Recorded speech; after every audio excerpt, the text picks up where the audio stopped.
देश की जनता को इंतजार है। पहलगाम हमले के बाद केंद्र सरकार का सख्त रवैया अब पाकिस्तान के खिलाफ कड़ी कार्रवाई को कैसे अंजाम देने जा रहा है।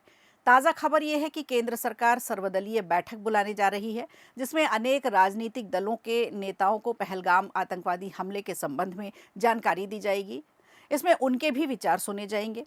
अधिकृत सूत्रों के मुताबिक संभवतः रक्षा मंत्री राजनाथ सिंह और गृह मंत्री अमित शाह नेताओं के साथ जानकारी साझा करेंगे और रक्षा मंत्री राजनाथ सिंह बैठक की अध्यक्षता कर सकते हैं।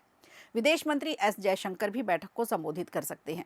सरकार ने पहलगाम हमले के बाद पाकिस्तान को निशाना बनाकर कई कड़े कदम उठाने की घोषणा की है। 22 अप्रैल दोपहर 2:30 बजे मंगलवार को हुए आतंकी हमले में 26 लोगों की मौत हो गई थी। इनमें से ज्यादातर वो लोग थे जो कश्मीर घूमने आए थे। अधिकतर लोग पर्यटक थे। सर्वदलीय बैठक बुलाने का निर्णय कल बुधवार शाम लिया गया।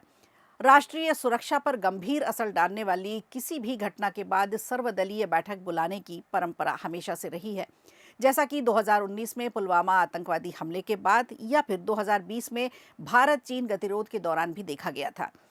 भारत ने पहलगाम आतंकवादी हमले के मद्देनजर बुधवार को पाकिस्तान को कड़ा संदेश देते हुए कई कड़े फैसले भी लिए हैं। उसके साथ राजनयिक संबंधों में व्यापक कटौती करने का निर्णय लिया है। 1960 की सिंधु जल संधि स्थगित करने और अटारी चौकी को बंद करने का भी फैसला लिया है।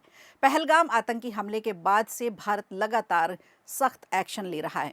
इसी सिलसिले में रात पाकिस्तानी नागरिकों को दक्षेस वीजा छूट यानी SVES के तहत भारत की यात्रा करने की अनुमति अब नहीं दी जाएगी और वीजा के तहत भारत में मौजूद किसी भी पाकिस्तानी नागरिक के पास भारत छोड़ने के लिए मात्र 48 घंटे का समय दिया गया।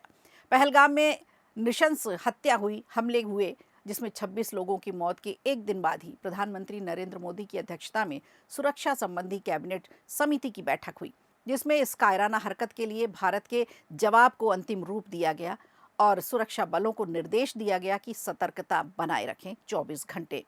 अब देखने वाली बात होगी कि शाम 6 बजे सर्वदलीय बैठक में क्या निर्णय होते हैं और विपक्ष इस पर कैसे रिएक्ट करता है। फिलहाल पीएम बिहार पहुंचे हैं। पीएम का ये बिहार दौरा काफ़ी अहम बताया जा रहा है। प्रधानमंत्री नरेंद्र मोदी मधुबनी में हैं और मधुबनी के झंझारपुर के लोहना पंचायत में पंचायती राज दिवस पर आयोजित सभा को संबोधित कर रहे हैं। वे 13,448 करोड़ से अधिक की परियोजनाओं का यहाँ उद्घाटन और शिलान्यास कर रहे हैं। सभा में प्रधानमंत्री 2 लाख स्वयं सहायता समूहों को 930 करोड़ की आर्थिक मदद जारी कर रहे हैं। इसके अलावा प्रधानमंत्री आवास योजना ग्रामीण के 15 लाख नए लाभार्थियों को स्वीकृत पत्र के साथ 10 लाख लाभार्थियों के लिए किश्त भी जहां से जारी की जा रही है। पीएम सहरसा, LTT, अमृत भारत और जयनगर पटना नमो भारत रैपिड रेल का भी शुभारंभ कर रहे हैं। प्रधानमंत्री की इस यात्रा को देखते हुए सुरक्षा के व्यापक इंतजाम किए गए हैं। मधुबनी में प्रधानमंत्री नरेंद्र मोदी की सभा में मंच पर पीएम मोदी के अलावा बिहार के CM नीतीश कुमार, राज्यपाल आरिफ मोहम्मद खान भी मौजूद हैं।